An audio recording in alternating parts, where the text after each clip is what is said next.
Yeah, so what we do when they come in is actually have a look at what their repayments would be, and then looking at what they're paying in rent and what they're putting away in savings and making sure it's around the same amount as the repayment. And I always say add an extra $100 for rates and insurance. They're like, great, we pay that in rent and savings, we feel comfortable with that mortgage repayment.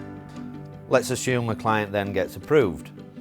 Now an approval lasts for 90 days, they haven't found the property that they're looking for, they need to get the finance rolled over, interest rates have increased, cost of living's increased, therefore how the bank assessed that loan has changed.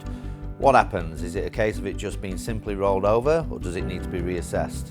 Yeah, at the moment the banks are reassessing at the end of the 90-day period.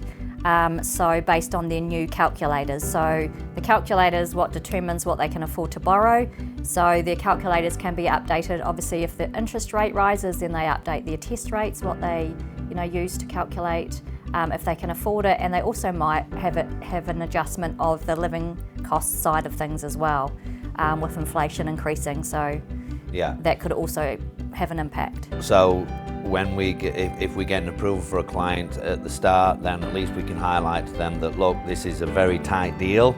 If you do not find a property in the next 90 days, your lending is probably going to come down. So at least we can provide an understanding of exactly where they're at if it's a tight deal. A bit of a race against the clock. Mm-hmm.